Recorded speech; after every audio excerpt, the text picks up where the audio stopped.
অমলকান্তি আমার বন্ধু। স্কুলে আমরা একসঙ্গে পড়তাম। রোজ দেরি করে ক্লাসে আসতো, পড়া পারত না।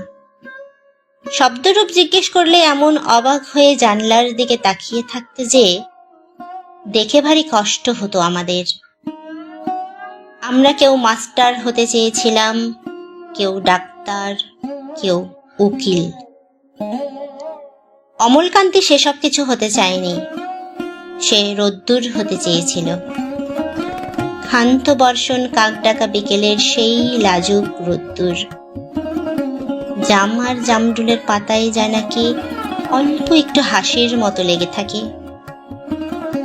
আমরা কেউ মাস্টার হয়েছি, কেউ ডাক্তার, কেউ উকিল। অমলকান্তি রোদ্দুর হতে পারেনি।